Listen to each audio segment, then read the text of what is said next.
Where do we start here? There are a lot of deadlines coming up this afternoon. What time is gavel out? Well, I think that will be potentially at the end of the day.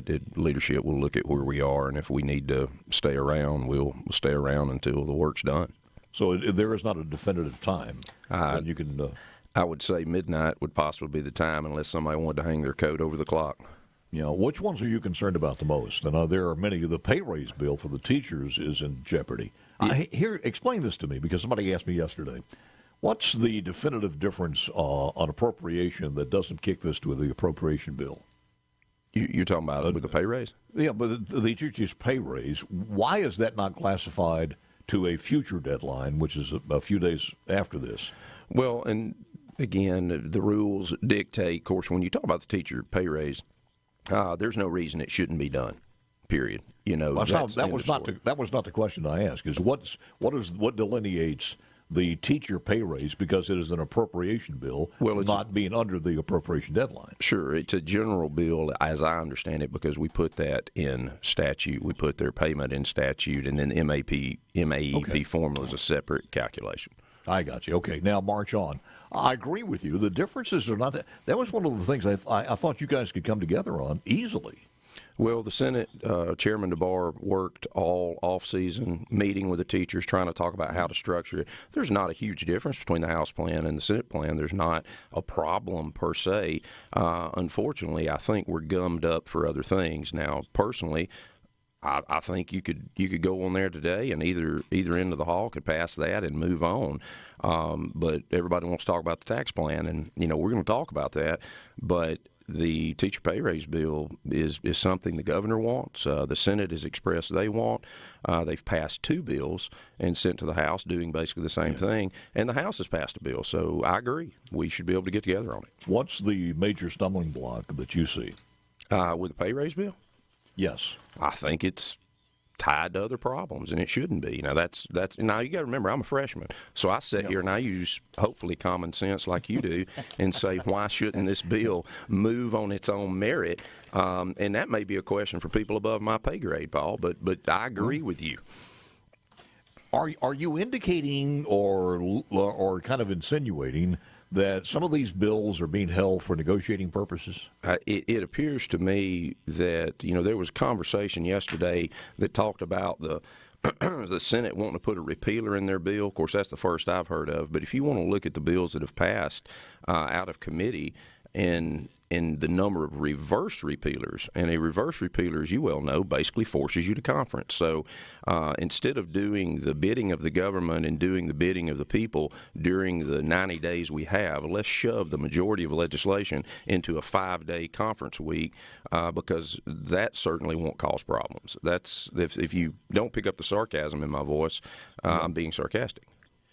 Is the same thing true as far as the initiative process? Because that also will die. I think it's true on a lot of bills, but again, like I said, I'm just an observer as it relates to that. I'll let you ask those questions of the people that can answer that clearly. But I'm just saying, me personally, and I think the majority of members have looked at the pay raise bill for our teachers. The governor wants it. The Senate wants it. The House appears to want it. I don't see any reason why we shouldn't get together today and pass it. Send it to the governor. I would think most people who are politically who've got some age on them out there would understand that the governor of the state of Mississippi is going to look pretty good calling a special session for teacher pay raise if the folks in the House and Senate can't get together on this one, and it would probably generate a special session to take care of the things that the House and Senate couldn't do, and that's not going to look good on neither the House nor the Senate. I agree with you, which is why I said what I said. It's not maybe a popular thing to say, but it's the fact. Do you think there is any support out there for the initiative process now, or do you agree with some people who say, we got medical marijuana, we're fine? I think there needs to be an initiative process, particularly a legislative initiative process. The constitutional process is one that causes way too much problem if you pass something and then you have an unintended consequence, something that needs to be tweaked. You just don't have that ability. So, I'm supportive of a legislative version of an initiative process. What's holding up I'll ask you that question when we come back. Sure. What's holding up some of these bills. Daniel Sparks, Senator, Mississippi District 5. And where are we on the personal income tax? Anything closer at all? And the Wildlife Fund. The Wildlife Fund is another one of those things that will die at the end of the session today, or the work on the session today, as we said. By the way, the Senate gavels in at 10 o'clock this morning. The House gavels in at 2 p.m. this afternoon. And when we say gavel in, that's the floor action. A lot of meetings take place certainly early this morning on through the day. More with Senator Sparks. I see with Daniel Sparks. He is Senator Sparks from District 5 out of Wamba, Prentiss, and Tishomingo counties. The Senate, the word out there that I've heard, and I have no idea how true this is, Daniel, but that the Senate was holding the initiative process as a bargaining chip for the House to accept the Medicaid, Medicaid expansion for the postpartum language. And for people who don't know that bill, it was a Senate bill. It's proposed a bill that would extend postpartum care for women on Medicaid up to 12 months. It is now about 2 months or 60 days. So you know anything about that? Well, I don't know anything about people holding bills for particular purposes. I'll speak real briefly to the Medicaid issue, and then I'll say let's move to numbers and taxes because there seems to be a confusion of whether we want to talk about numbers. I'm here for numbers. But you also look at the numbers of the cost of going to the NICU with a premature baby. The intent of this legislation is to prevent premature births from someone who has recently given birth, and that there is an ability within the Medicaid system to try to help educate and to prevent that problem, which would save several $1 million if we can keep more premature babies out of the NICU, plus save lives. Mm-hmm. So that's the intent of that bill. But the most important thing, I think, going on today in Jackson is what I want to talk about, and that is that the Belmont Lady Cardinals tip off at 9 a.m. at the Big House once again, and New Site follows at 10:30. Let me just say this. It may be the only Cardinals playing, so I hope they're on TV. I hear you. We've had some great representation from Northeast Mississippi. Tisch County won last night, and Boonville boys and girls both play on Wednesday. But getting to the tax plan, I do want to talk about that. And from the Senate side, it's pretty simple, and we eliminate the 4% bracket over 4 years. That's $185 million. You can slice it any way you want to. That's $50 a year per taxpayer, $200, but you multiply it out. It's $185 million, which is real money. Wait, hang on. $50 a year is what we'd save as far as individuals? Oh, I just want to be fair. All the numbers, yes. The aggregate of that is $185 million once fully implemented. That's a big number.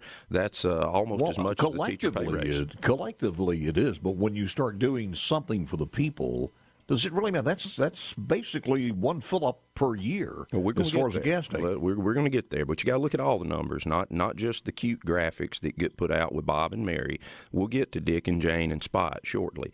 But well, you guys have a chance to do your own graphics with Dick and Jane at any particular time. Well, I don't believe in graphics. I believe the math speaks for itself. The grocery tax is reduced by 2%, is $118 million. The car tag, the reduction of the state portion, is $13 million. Now, certainly, I want to go back and use the numbers that were used. It's about $3 and change on a renewal and $5 on a first tag. And then the rebate situation is $130 million. But if you take the first three, that's $316 million of residual reduction in revenue. That's tax relief. That's exactly what that is. It's $316 million, which is a lot of money. I would certainly take 1/52nd of that back to my district every year and be proud. But then the rebate, and I want to do something that probably doesn't get done on your show very often. The rebate is correct. The numbers that were put out, Senator McDaniel said something on the floor the other day, and I took a little umbrance with it, and I misspoke. I was wrong. Now, I don't know how many people say that, but 5% of the tax liability of $20,000 is, in fact, $1,000, but using the math, he was using $400,000. I don't dispute that. So I think you need to be able to admit when you misspoke. So I misspoke. But those are the four key components of the plan. It's $316 million residual. Now, that's the numbers. You can read the bill, you can turn it sideways, you can look at it. Those are the numbers. And people can argue it's not enough. But you cannot say it's not a tax cut. You cannot say it doesn't eliminate the 4%. And I have not seen a repealer. I don't know where that came from yesterday. Yeah. But I'll tell you something else you can't say it does. It doesn't raise any other taxes. That's end of story. That's the Senate plan. Now, I'll move to the other plan if you would like. Let me go back to this one, because I think one of the most underreported here, and I will tell you that the people of Mississippi, certainly this audience across the state, they're well versed in numbers. They are highly educated. They are again the most likely to vote. And when they see these numbers, and you say your plan is better, when you give $5 off a tag, it is an insult. And when you talk about collectively how much money the taxpayer or the state government would lose versus how little the state taxpayers are going to gain, they have an issue with this.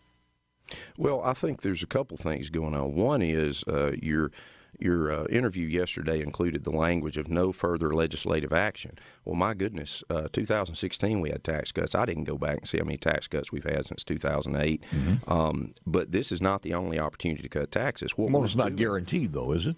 What's not guaranteed?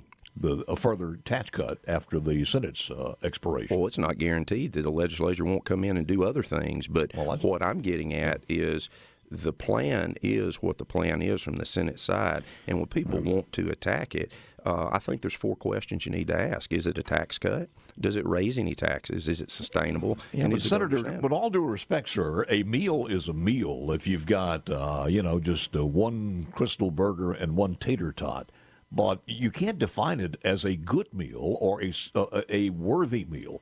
So, I mean, it is a tax place. I mean, in the same respect, you guys do at the same time. You're talking about, the House plan has a tax increase on the people. Well, that's a penny and a half. I use this over and over again, I shouldn't say over and over. I did it one time when the speaker was on. You go out and buy a barbecue pit, and that barbecue pit costs you $100. It's a low-end model. Please forgive that. $100.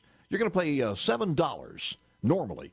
Tomorrow, the next day, the next year, that $7 is not going to go away as 7% sales tax. What the House has done is said, okay, we'll fill some of the void. We will make sure that we make this easy to do. You're not going to pay $7 for that $100 barbecue pit. You're going to pay $8.50. That's only $1.50 more. $1.50 more. Well, your viewers, your listeners are very well informed. They're also conservative. So let's talk about being a conservative instead of talking about top line numbers. What we're doing, and it seems to be the biggest angst is with the tag issue. Let's talk about the tag a minute. I don't think it's only the tag. I think it's other things. But let's start with the tag issue, because I find it very interesting that you support, if you support that portion of it, the subsidizing of high tax districts, because here's how your tag is calculated. You want to talk numbers? You take the MSRP of a car, you take the depreciation factor for the number of years, it's a 30% property class ad valorem tax. Now, 1994 legislature gave us a legislative tag credit. That comes off the top. Now the House says we're going to give you the other half back. Do we realize that tags are a product of local millage? So the highest millage rates, we're rewarding the boards of supervisors in the counties or the cities where they have the highest millage rates, and your 1.5% increase in the general sales tax, 1/3 of that's being carved out to subsidize high tax districts. And if you don't think sending 50% of the money back to the counties and cities won't cause those people to raise their ad valorem tax, then that's basic economics. And here's the other thing about ad valorem. Ad valorem is not just on automobiles, it's on land. So now landowners will pay increased taxes if they raise the ad valorem. I think that is something people need to discuss.